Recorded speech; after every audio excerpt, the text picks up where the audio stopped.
on, ladies and gentlemen? My name is Kevin Jackwitz. This is the Kaged Review, and I'm going to review WWE SmackDown. And this is for, December. God, it's already December. December 4th, 2018. Here's the deal. Two things real quick.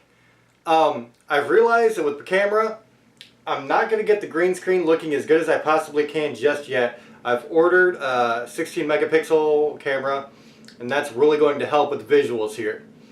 So, it's a few days. It was a learning process. I got the green screen, so I'm 3/4 of the way there.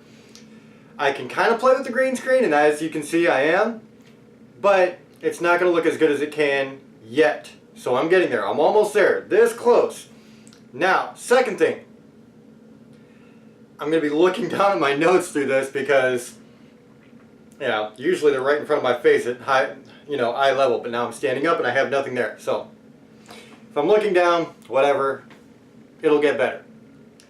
So you're starting out. You have Paige, Becky Lynch, Charlotte Flair, and Asuka.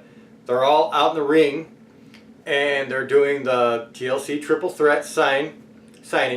And typical signing. You have a bunch of people talking trash at first. Becky Lynch, she signs, she walks away. Everybody's taking jabs at each other, and then you're left with Asuka and Charlotte taking jabs at each other. And then they get interrupted by Mandy Rose and Sonya Deville, who still think they deserve a shot. And so the match is made Mandy Rose and Sonya Deville versus Charlotte Flair and Asuka. It was a pretty good setup. I like some of the jabs they took. Charlotte Flair is really doing good with her heel gimmick. And Becky Lynch is doing pretty damn good, obviously. She's the most over star in the company. And for good reason, honestly. She's really owning it. And even Asuka, even though I've said that she kind of fights through her thick accent sometimes, she did better than I've probably heard yet. So, that was good. All the way around. So you're set up with the match. You shoot the commercial, come back, and you have Shane McMahon and The Miz. And apparently The Miz and Daniel Bryan are going to face off at TLC for the championship. And Shane McMahon wants Miz to hold Miz TV with Daniel Bryan. And The Miz, he's really good on the microphone. He's really good at acting as far as, getting a character across. He does very well. So I liked it. Whatever. Then you get the match, Mandy Rose, Sonya Deville versus Asuka and Charlotte. I like the match, pretty good, most of the way through. And really the big thing is the climax, of course, where you have one girl outside, one girl inside for Sonya Deville and Mandy Rose, and I think that's actually respective. Mandy was in the ring. Asuka's on the apron. Nope, I'm actually reversed. Mandy Rose was outside. Doesn't matter, but whatever. Mandy Rose outside, Sonya Deville inside, Asuka on the apron. And Mandy pulls down Asuka, then Asuka pulls down Mandy. Asuka jumps up on the apron. Where Mandy was, Charlotte Flair is going to kick Mandy, winds up kicking Asuka. Asuka, pissed off that Charlotte kicked her, runs in the ring, kicks Charlotte Flair, gets rolled up by Sonya Deville. Mandy Rose, Sonya Deville get the win. Becky Lynch is on commentary. All three of them are looking at each other after the match, angry. So, good segment, leading up towards something, actually leading up toward a couple of things, honestly, because you've got the whole situation with Charlotte and Becky, and of course they're dealing with Ronda, and you've got the situation with TLC, so it's all built up, and it's all working towards something. I love that. Then, you have Xavier Woods versus Cesaro versus Jey Uso. One man from each of the three teams who are going to have a triple threat. It was a good match, good spots. Xavier Woods' DDT outside was really cool.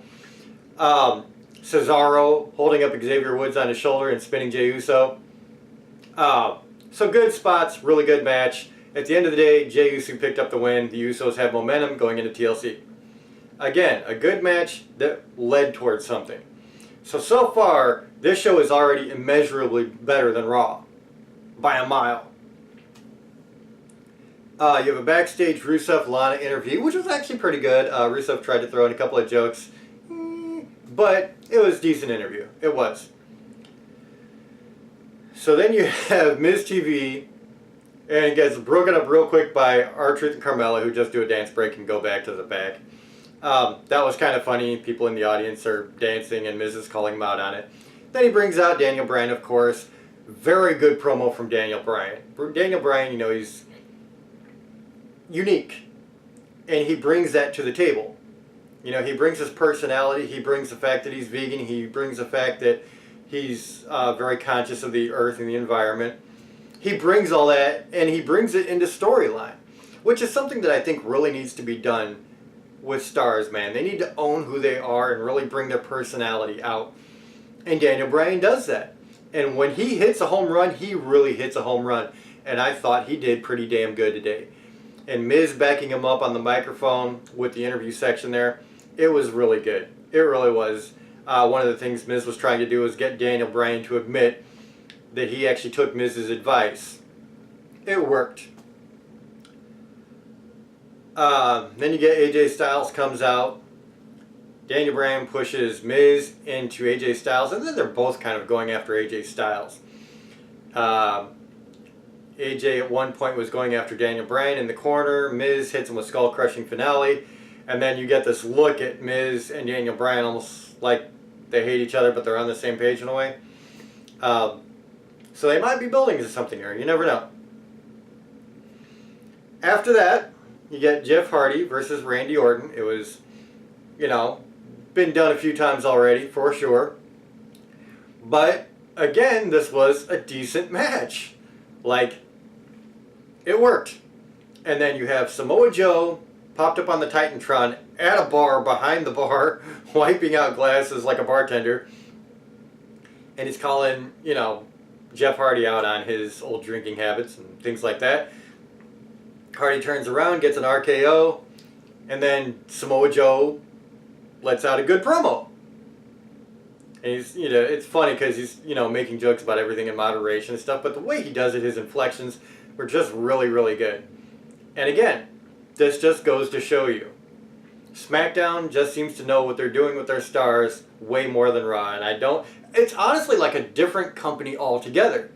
Like, you go watch Raw, you're bored to tears 15 minutes into a 3-hour show, and it sucks all the way through. SmackDown, everything so far has been a good match. Everything has led towards something. They're building up storylines. They're building up pay-per-views. Like, there are no missed spots with SmackDown. And I don't understand the separation between Raw and SmackDown, because SmackDown is clearly the #1 show right now by a mile. Maybe they're doing that intentionally because of the Fox deal. Who knows? I don't know. But SmackDown just far and away better. So,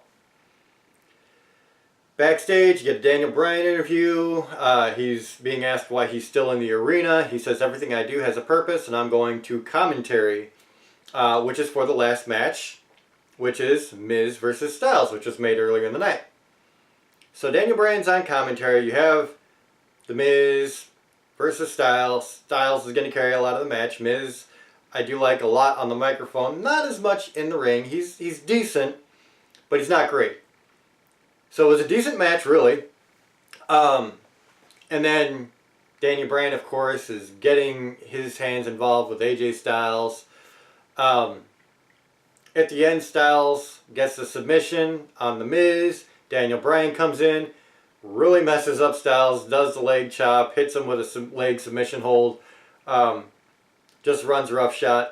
And you close the show with Daniel Bryan standing on the commentary table holding up the belt.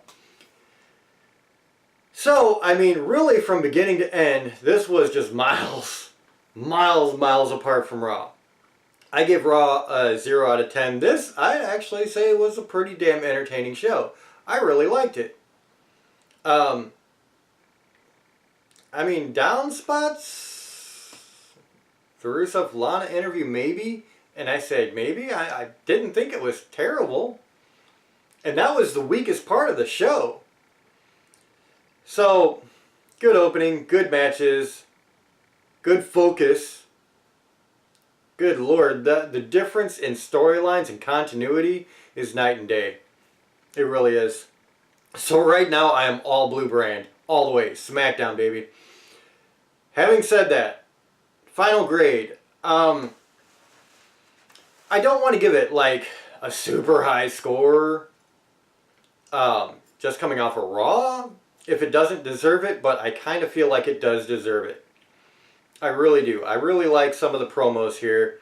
The matches were good, so I'll give it an 8 out of 10. I mean, it was pretty damn good. It really was. It was entertaining. The matches were solid. The promos just hit home. The Daniel Bryan promo really got an effect, I think. I think the promos from Charlotte Flair and Becky to start were damn good. So yeah, I feel comfortable with an 8 out of 10. So ladies and gentlemen, that's where I'm at with it. Let me know what you think in the comments. I enjoyed the hell out of it, to be very honest. So yeah, let me know what you think. If you enjoyed this, hit the like button, subscribe, and share. My name is Kevin Jackowitz, Kaged Nation, out.